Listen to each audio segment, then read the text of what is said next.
Hello, everyone. Today we're going to talk about something really important, something that probably every one of you of us has asked themselves at some point in their lives. And that question is, where is my money? How come I'm not making enough? Why is my wallet always empty? Why is it so easy for bills to come in, but nothing comes in return?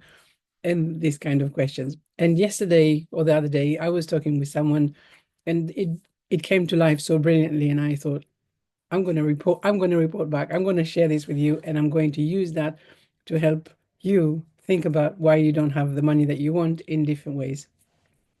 So let me first say hi. My name is Einav Avni, and I am an alignment coach and energy healer. I work as Untangled Healing, and I work with anyone feeling stuck, physically, mentally, emotionally, spiritually. Right. So let's get back into the really important question of how come I don't have money.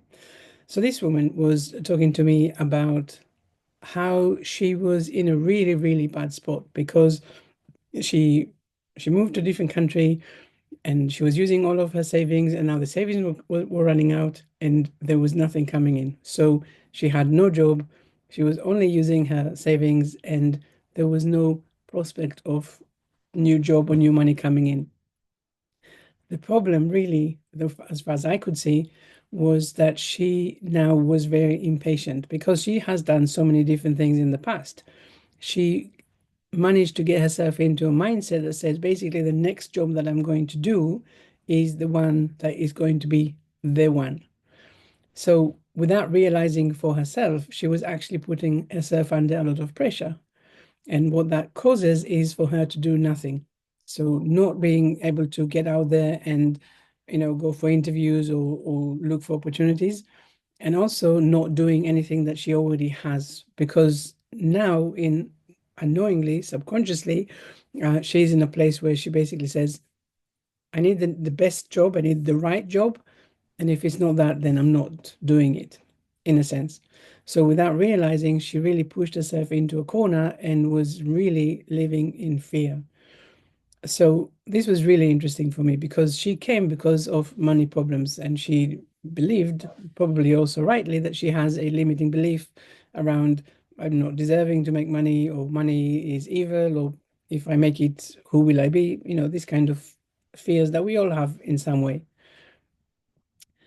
But what was interesting for me was that she was looking at it very much at what I call face value. She was looking at the problem of not having money and was reacting to that. And of course, the only way to react to no money is with more panic, more fear, more anxiety, more worries, all of that kind of stuff, because you're focusing on something that you don't have, and then you just realize how much you don't have. Can you actually say that? But you also realize that there is no answer. So you're basically starting to recycle the fear and recycle the anxiety and not being able to get out of your seat and do something. So so we had the conversation, and I helped her see that actually, first of all, we already know this. I think you probably already know this too, that money is just energy. Just like anything else in life, it is just energy. So when you have money problems, it means that there is something else in your life where the problem really is, and the money is just a reflection of that. So the first thing to do is to look at, where is it that I'm really stuck in my life? So if we're saying that the money problem is just a symptom, let's start to dig a little bit deeper and find, where is it, that where is the real problem? And you will find that basically that there is something that you're not doing, something that you are, even if you're not aware of it, you're not doing it, you are refusing to do. Now, in her case, we could very clearly see that it was really about that fear of, I don't know what my next job is going to be, so I'm going to wait for it to come out, to come to me, basically, to materialize itself. And of course, this is a stuck situation because she wasn't getting up and doing, she was sitting and waiting and generating more and more fear. So what I was helping her do is, and I made a little drawing before, excuse my used envelope, but basically I wanted to say, we always grow from discomfort. We can never sit on the sofa and grow, only physically, but no, that's not probably what we want. So to grow in life, we have to go through discomfort because there is something that the universe is trying to teach us. And the only way to do it is through discomfort and pain and unpleasantness and so on. So imagine that you've done a long journey and you are now on step number 23. And you really want to get into number 25 because this is where the life that you want. Maybe more money, maybe the right job, maybe the right person, maybe, you know, all the riches. Everything you want is here. And you can see this so clearly. But what you can't figure out is why are you not moving from here to here? The thing is, of course, that you don't know what step you're on and you're not recognizing that there is a step in between. So where is number 24? That is my question. Now, the point is that even though you can see number 25 so clearly, you are not ready for it.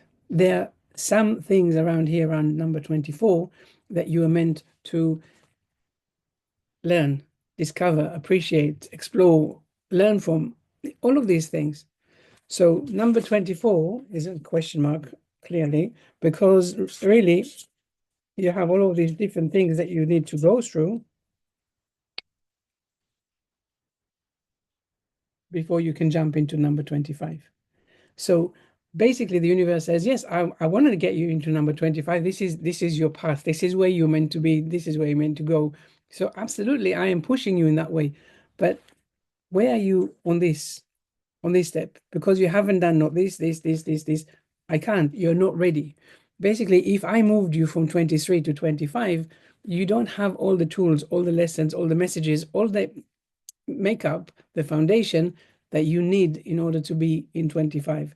So if you just moved into 25, it will be so much more challenging and difficult because, like we've spoken before in some other videos, there is such thing as divine timing, and everything happens when it's meant to be. So let's say that we now understand that we have some steps to do. And then I was talking to this woman and I was saying, well, how about this? Do one, two, three, just as a suggestion. And she said, I've already done that, or I am doing that. And I said to her, that's wonderful, because what you're recognizing is that you are doing it with the energy of 23, hoping to get into the energy of 25. What is it that you can do differently to actually be on 24 so that you're moving forward? So you're not repeating what you've already done, you're actually creating new energy for yourself. So one example that I've spoken about before is journaling, because this is something that a lot of people tell me, I've already tried this and it never worked and it doesn't work for me and it makes things worse. People all the time say that. So even though I didn't speak about journaling with her, I'm talking about it with you because it's something that people, it comes up all the time.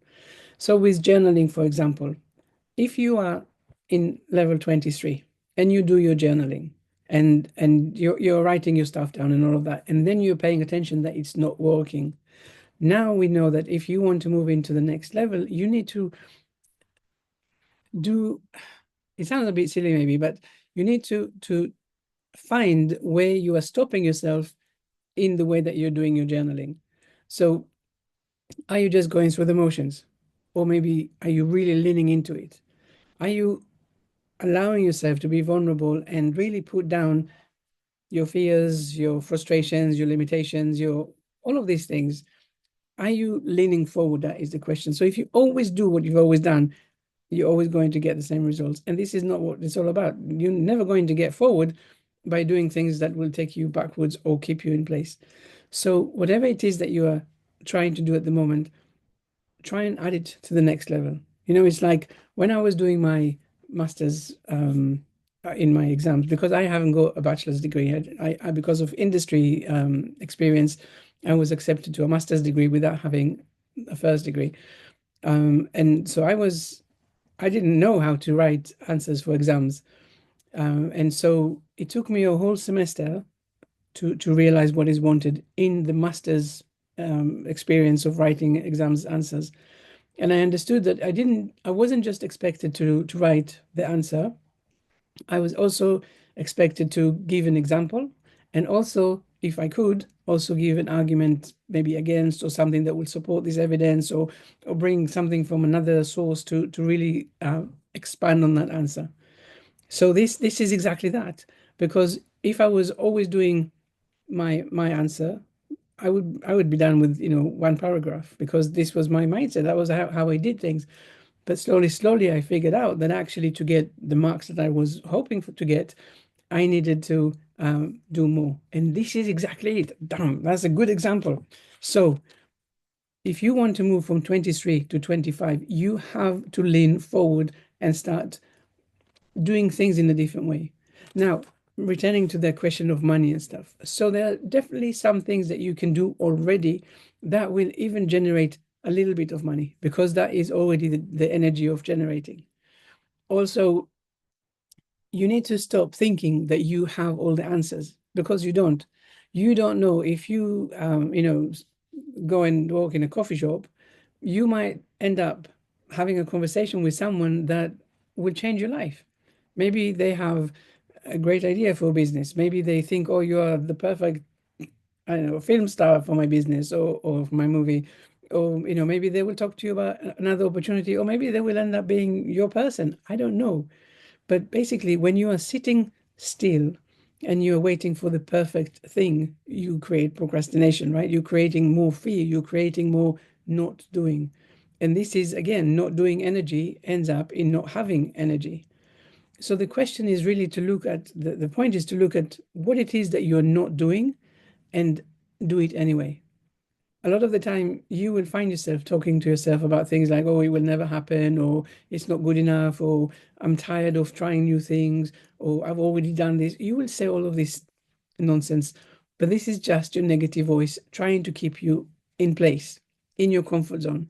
So you have to say, I see you, I hear you, and I'm going to ignore you. Thank you very much, because you have no idea. And if you do have an idea, then let's look at what it is that is stopping me. So you have a choice. You are creating a choice for yourself. The first thing is to recognize the negative voice, recognize that it is trying to keep you in place and trying to um, protect you. So it keeps you in your comfort zone. Recognize that this is just a negative voice that has no idea about what is really going to happen in your life. And then say, I'm going to try. And write down 5 things that you can try today and do them. And if you really have no job, but you have some talent, because all of us have some talent, you write a post on social media. That's what I did when I started my coaching. I remember I was like, okay, where do I find my first clients? I don't know. So I wrote a very nice little note and I said, hey, I'm looking for some people that I can practice on. If you feel like this could be you, let me know. And in no time, 10 people showed up. I was like, oh my God. Now, of course, I wasn't charging them at that point. But after I finished their grid sessions, then I said, if you want to continue, now we are charging. So this was really creating that energy of moving forward, which is what you want. So I'm going to leave this with you. I know that when I finish the video, I will have a few other things. I think, "Ah, I should have said this and I should have said that," but it is what it is, divine timing and divine everything. So I trust, and I'm going to leave all of this with you. And I hope that you take it in and you just say to yourself, without my ego, park your ego. The ego will always try to protect you. Without my ego, what is it that I'm not doing? What is it that I'm refusing to look at? What is the elephant in my room? And when you understand that, you can say, okay, so what is one thing that I can do differently? Now, important to say, I'm not asking you to just go willy-nilly and try everything that happens. That is wasted energy. But you can write down 5 things of things that you can do already, and then feel where the energy is. Because one thing you will have that feeling of really don't want to do that. And of course, this is not right for you for right now. What is what else is there? How is the other things on your list? How do they feel? So feel into things and try. All you need is just the first step. You don't need to know how it will end, because what's the point otherwise? If you knew everything, life would be so boring. But you just need to know the very first step. And then the universe will say, okay, you took the first step, I'm doing the next one. And it will put people and opportunities and ideas and all of that stuff in your path, because you dared to take the first step.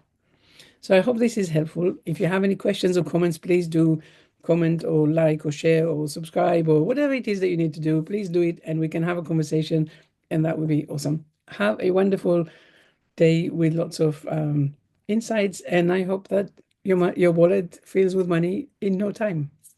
See you soon.